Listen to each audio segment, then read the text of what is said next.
el mapa mundi muestra los 5 continentes y en América del Norte y en Asia muestra proyecciones tanto hacia la derecha como hacia la izquierda. Estas dos proyecciones se unen en un lugar llamado el Estrecho de Bering. Hace varias décadas, para explicar el poblamiento de América, surgió una teoría que señala que hace 10.000, 20.000 años este territorio, el Estrecho de Bering, estaba congelado y que por allí pasaron los primeros habitantes de América persiguiendo a la megafauna que transitaba por este territorio. Esta teoría es una teoría muy aceptada y nos entrega dos elementos. El primer elemento es que este territorio, el Estrecho de Bering, cuando estaba congelado, formó un lugar bastante especial llamado Beringia.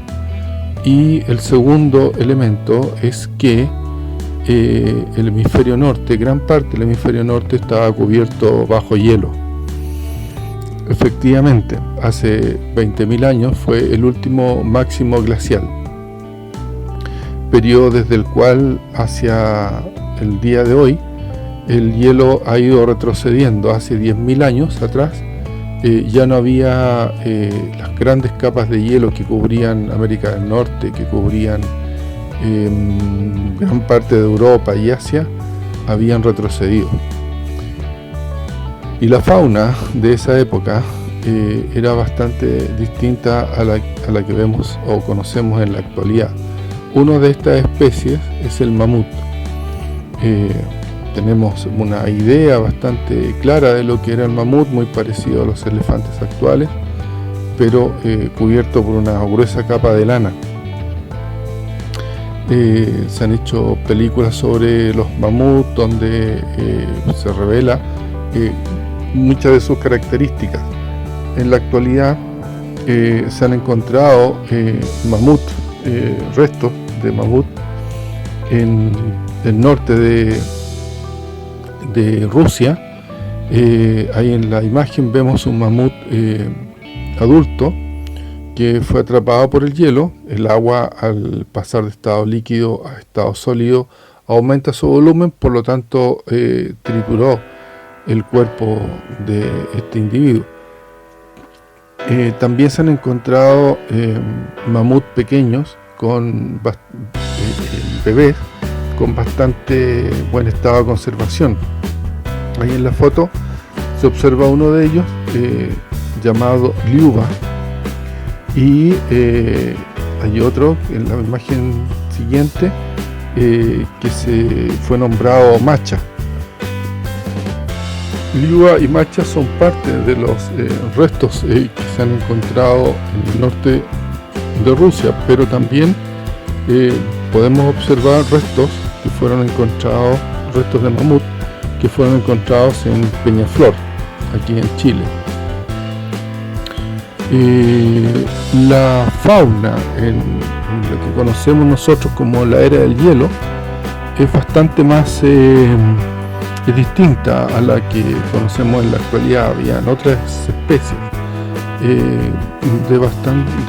de mayor tamaño y con otras características.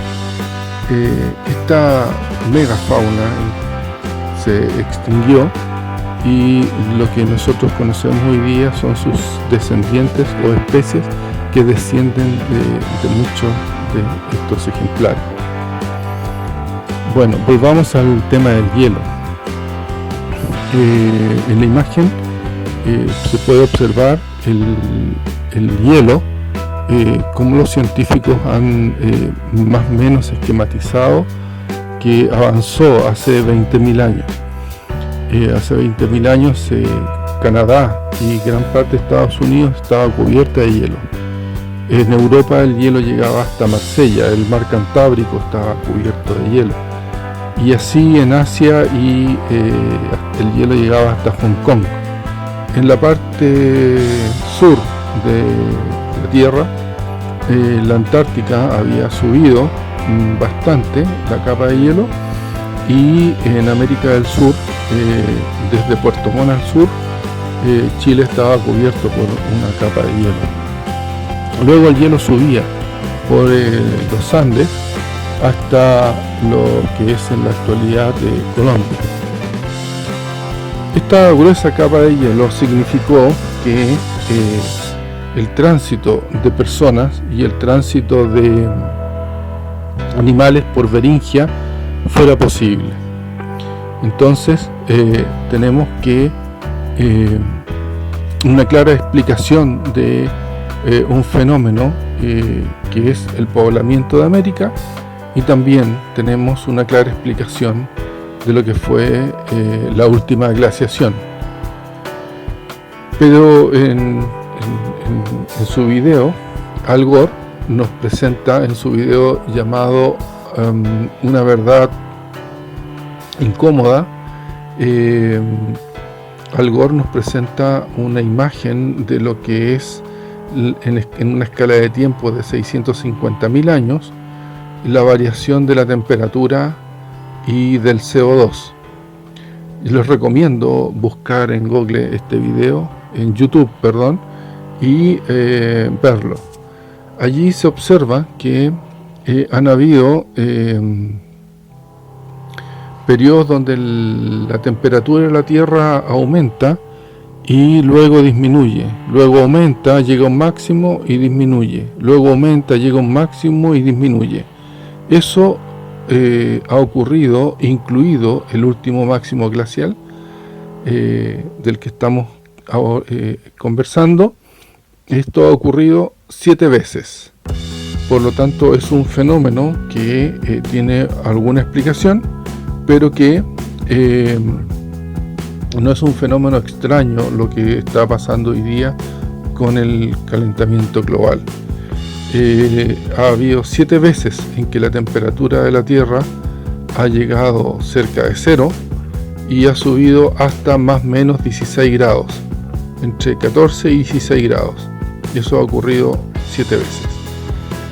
Por lo tanto, lo que nosotros tenemos es un fenómeno en el cual la temperatura debiera llegar alrededor de los 15-16 grados y luego comenzaría a descender. ¿Por qué ha ocurrido este fenómeno? Hay una discusión en el mundo científico, pero yo voy a dejar un link para un video para quien quiera profundizar en estas materias. Lo interesante de plantear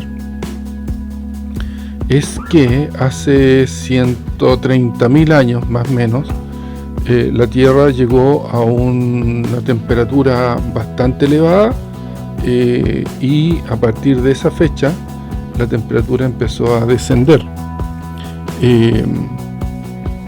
Este descenso de la temperatura no fue lineal, sino que tuvo descensos y ascensos que ahí fue marcando ese periodo hasta llegar a lo que nosotros consideramos el último máximo glaciar.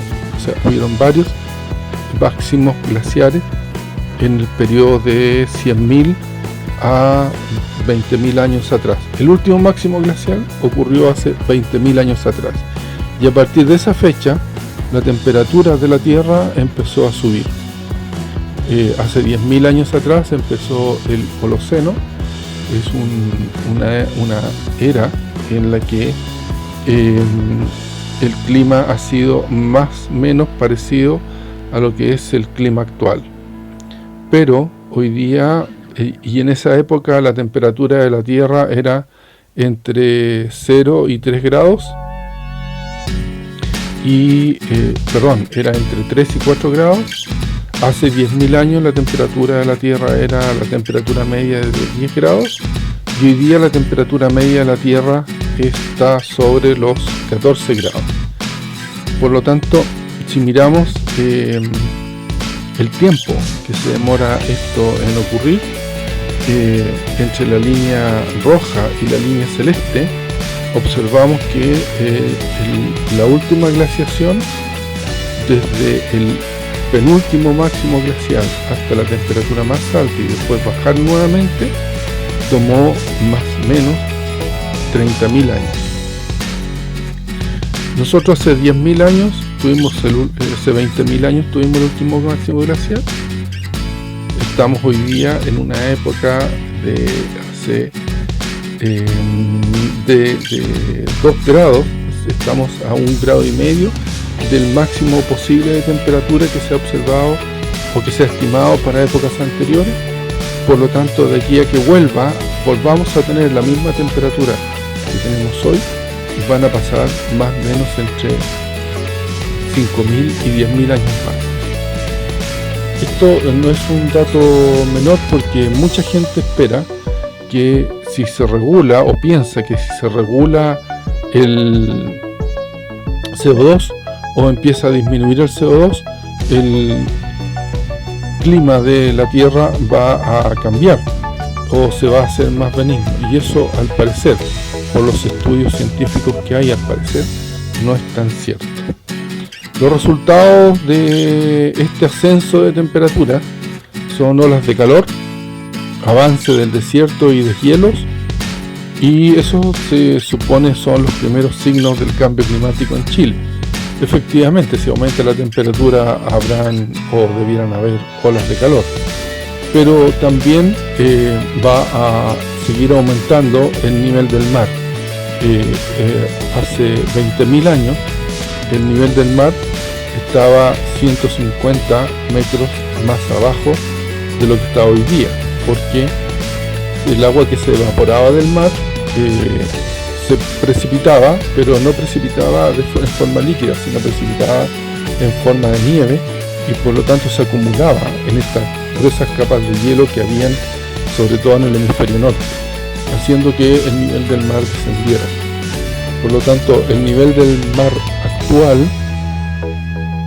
está en una etapa donde ya hay poco o una cantidad de hielo mucho menor que licuarse, y por lo tanto va a ascender, pero no va a ascender en una cantidad de metros tan significativa como fue en el pasado.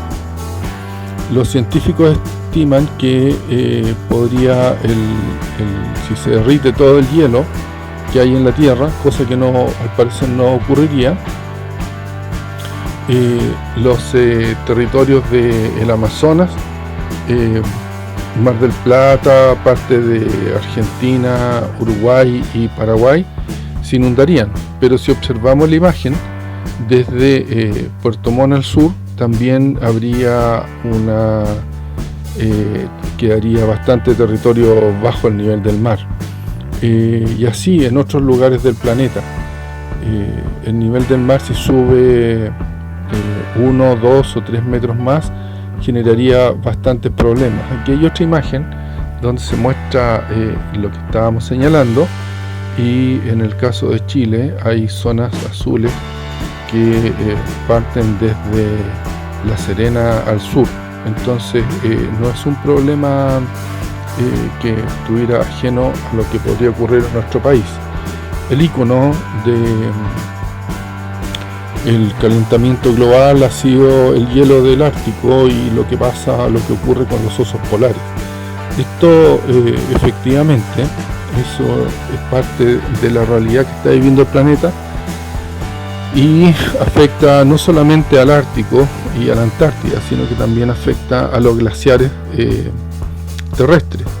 Los glaciares han disminuido mucho, y nosotros tenemos que considerar que, por ejemplo, en Santiago, el agua que se utiliza para riego y para consumo humano en el periodo de verano viene del derretimiento de los glaciares que están en nuestra cordillera, en la cordillera de Santiago, frente a la región metropolitana. Bueno, estos glaciares han ido disminuyendo, se han ido fragmentando, y en la actualidad ya no hay glaciares como los que habían hace 30, 50 o más años atrás.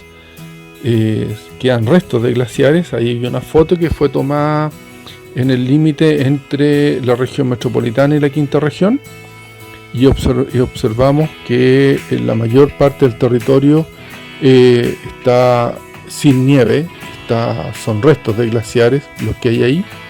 Y también en la siguiente imagen se observa los restos de glaciares que quedan, lo que augura que en el futuro no muy lejano, unos 10, 15 años más, los glaciares estarían aportando muy poca agua al riego y al consumo humano en la capital de Chile. Por lo tanto, podría haber un problema ahí que no está siendo bien abordado. Repito, mucha gente piensa que si se regula el tema del carbono, el cambio climático se va a detener. Pero las variables que estamos viendo acá explican que el cambio climático es un fenómeno de mucho más larga data, es un fenómeno distinto a los gases de efecto invernadero.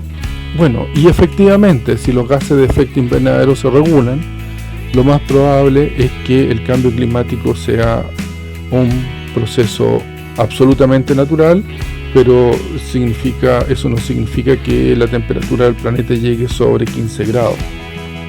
Debiera llegar de todas maneras sobre 15 grados y acercarse a los 16 grados. Eso es mucho, es una temperatura muy elevada, y el problema es que esa temperatura va a durar no un año ni 2 años, va a durar décadas, y probablemente va a durar varios cientos de años. ¿Y qué ocurre en las ciudades? En las ciudades también ocurre lo mismo. El cemento, los edificios, el asfalto generan una condición denominada de isla de calor. La temperatura en un día en el campo puede ser muy benigna, pero en la medida que nosotros ingresamos a la ciudad, la temperatura se duplica y hasta se triplica. En consecuencia, las ciudades son territorios que van a ser y están siendo muy afectados por el cambio climático. Nosotros hemos perdido si llegamos a entender esta relación, debiéramos preocuparnos porque en nuestras ciudades se establezca mucha vegetación, y ojalá sean árboles de distintos tamaños, árboles de distintas especies, para que nos ayuden a paliar los efectos que el cambio climático impone a nuestras urbes. He dejado una idea respecto de las variables naturales del cambio climático. Es un proceso que viene de hace 20.000 años, es un proceso que ha generado condiciones para que ocurra el poblamiento de América, para que ocurran ciertos procesos, para que nosotros durante muchos años nos hayamos visto beneficiados, pero también es un proceso que nos alerta respecto de que cuidemos lo que tenemos. Tenemos bosque nativo, tenemos espacios áridos en nuestras urbes, tenemos que cuidar la vegetación que existe en nuestras ciudades y prepararnos para un proceso largo en el que todo indica, según lo que los científicos han planteado, y el propio Al Gore ha señalado en su video Una verdad inconveniente o una verdad incómoda, que lo recomiendo ver, que va a ser un periodo bastante largo. Me despido, soy Santiago del Pozo, ingeniero forestal,